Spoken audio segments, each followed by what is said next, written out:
Which? Okay. Which part do you challenges with? Bakit ito yung question mo? Bakit yun ang question niya? Kailangan niya na natulong.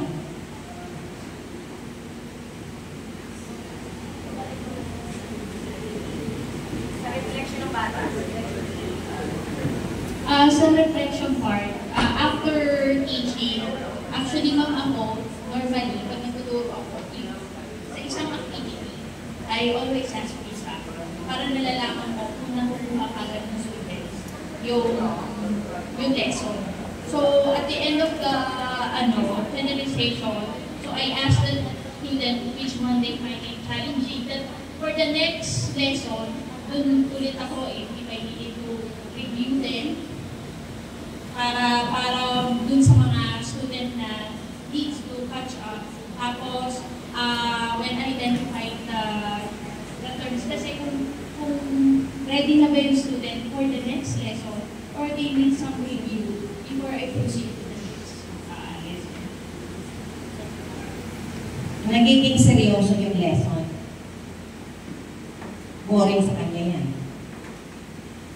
Ang reflection kasi, may iba-ibang klase kung paano kayo mag-reflect sa utak. Kaka mo si Sir. Anong idea mo? Ano kaya ang pwede pa natin itanong sa reflection para maging live? Para si bata ay makakapagsagot na hindi siya involved sa topic mo. What kind of reflection you should ask the student? Sige nga, Sir. Sir Donnie. Mag-ano kayo? Kasi this is the time na that we are going to iti-twist na natin yung lesson plan nyo. Kasi masyado ng traditional. Masyado na kayong intoto, yung mga pag-aralan nyo pa ng kolehiyo. Ito na yung harap nyo mga estudyante. What kind of students are we now facing?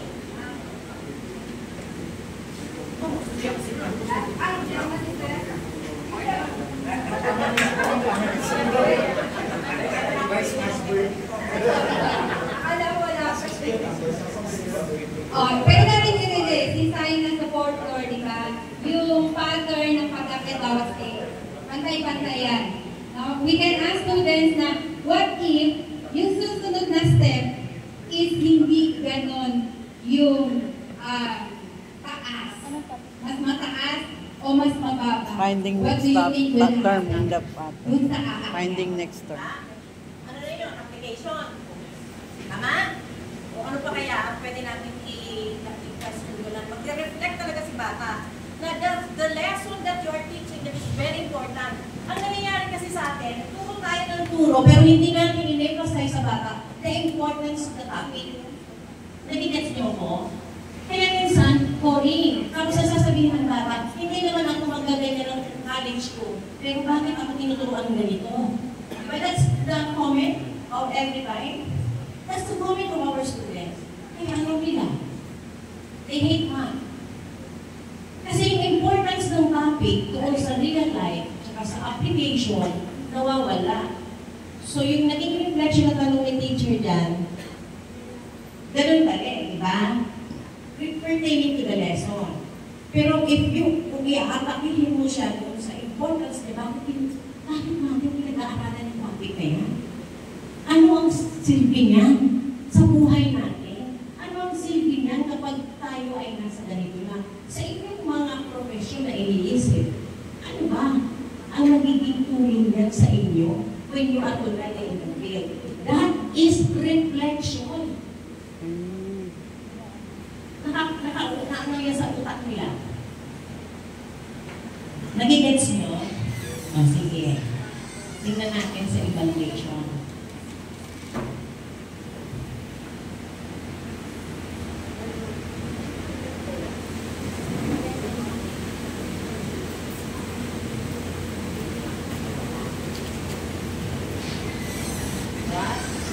Find what sequence is, and ang tanong ulit, what comes next, okay?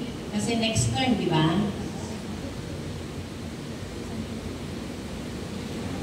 What number completes? Kasi yung next term pa din. So, ano another question, type of question, pero ang focus natin is the next term. Okay? Good. Tapos homework na.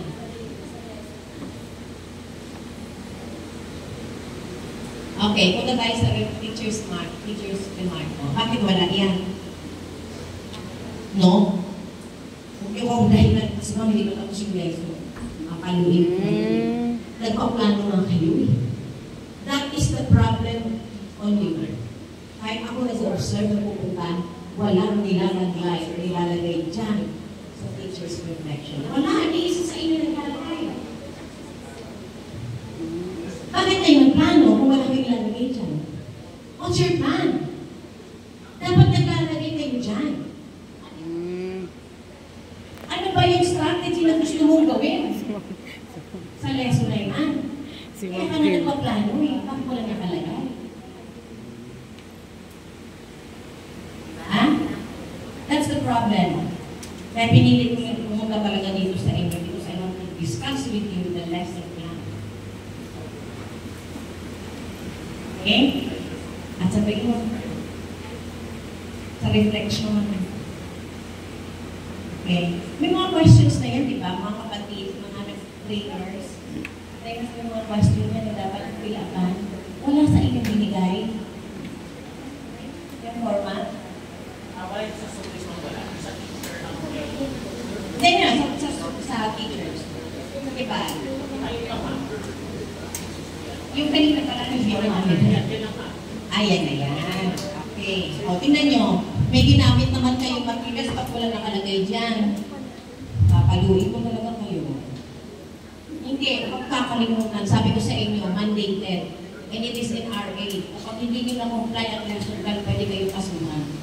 Mabait lang kami. Baka, ito din alam nyo na, pag hindi nyo pa ginawa, madadagdagan ng kaso ng attorney. Nagigets mo yun? Mabait lang kami. Pero dapat ginagawa nyo yan. Diba? Meron na mga sinumpaan. Commitment to be a teacher. So that's part. That's number one that you should be complying to the system. Doing and diligently commit yourself to plan your lesson. Okay? Tapos dyan palit na learners, engagement, and interaction. Ano yung na-expect nyo na kakaroon kayo ng interaction sa bata? Wala lang naman. Kasi zero eh. Pag pa kayo nagplano dun sa taas kung wala kayo dito, pinagplano expectation. Nung panahon namin, dalawa pa yan na column. Ito yung gawa, ito yung expected ng teacher, nasasagutin ni bata. Tama ba yung mga matatagal na yung teacher? Yes. Diba? Kaya yung lesson na lang yung Nakasulat kamay pa. Sa inyo. Kami noon. Ito yung gagawin. Andito yung expected na sagot na bata. At ito yung dapat na gawin ni teacher. At ito yung gagawin ni teacher kung ang ganito ang sagot ng bata. Oh, kayo, ito na lang. Bakit wala pa rin? Kami noon, sinusulat pa namin. Kayo, nag-computer na lang kayo eh. Yes, ma'am. Kayo, ang pala si Liz, right? Yes, ma'am. Master, kung kasi ba kahapon na lang. Yung understanding ko ang teacher's remarks. Kung matagal ka nang na-apply mo na yung lesson plan na yun, makakapaglagay ko ng effective practices saka yung mga problems na encounter mo. And once na ano mo na po yung lesson Na-deliver na. Pero kapag first time na i-apply pa lang po, so teacher remarks will be after. After na na-execute yung lesson. Pero kung nagamit mo na siya previous year, pwede mo talagang lagyan. Pero pag first time pa lang po na-execute, talagang ang teacher remarks is after. Yun po yung understanding ko. Mali po ba? Kasi doon mo palang malalaman kung nakaroon ka ng problem after mo ma-execute yung lesson. O sige, nandun na tayo sa bago. O sino dito ang 3 years pa lang? Sino ang 2 years lang? O sige, accepted. Pero alam ko dito, 3 3 years and above ang nandito. Tama ba?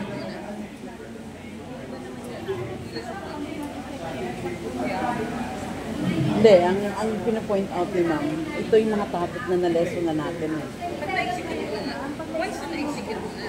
For example, matagal ka na No, kasi gamit mo na yung lesson plan na yun. ang sabi naman sa amin, if you're already, tanongin ko pa nga dyan dito eh, o ma'am, Isada, ilang years ka na sa service? Yes. O, 30. O, sino pwede? Ilang years ka sa service? 7. In 7 years, in 30 years, wala kayong pwedeng i-remark dyan para ilagyan. Siguro, acceptable kung bago.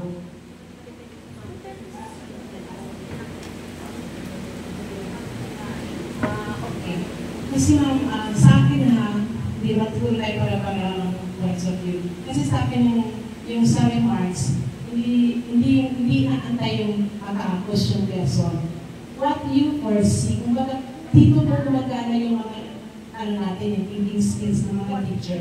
Ano ba ang mako-foresee mo na magiging problema pag sa strategies explored na effective? Ano magiging magandang effective practices or problems encountered? Ano yung makikita mo? So, hindi not necessarily natapos na yung lesson bago ka makapag-remarks. For me lang naman. That's true. Kasi yan din po ang aming pinag-usapan. As a supervisor, as a supervisor observing and checking lesson plan, dapat si teacher nagpaplano, hindi ibig sabihin pagkatapos pa lang. Kailangan meron ka nang nailalagay doon na pinaplano mo. Kasi hindi ka makakapag-reflect kung effective yung ginawa mo or what kung hindi mo siya ilagay dyan. Doon ka magsasuggest. Pero pa bang ibang area mo Before saan and ka after ilagay? reflection, gano'n. Yan lang? Yan lang ba ang lesson plan sa inyo sa high school? Okay, balik tayo. Doon pa rin, doon pa rin. Tingnan nyo dito, oh. Oh, meron ka doon sa taas. Naglagay ka kasi yun ang pinano mo eh.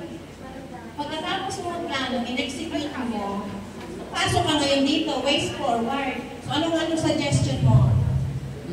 Pwede mo i-continue yung strategy. O pwede mo palitan. That's the reflection there na. Kasi yung plano mo doon, naging effective na siya.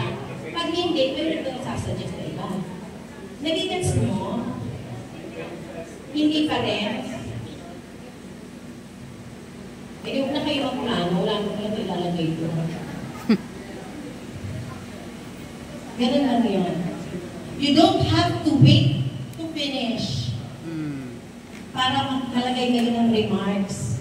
Kasi sa umpisa pa na, nagplano ka na ito yung strategy na gusto mong gawin.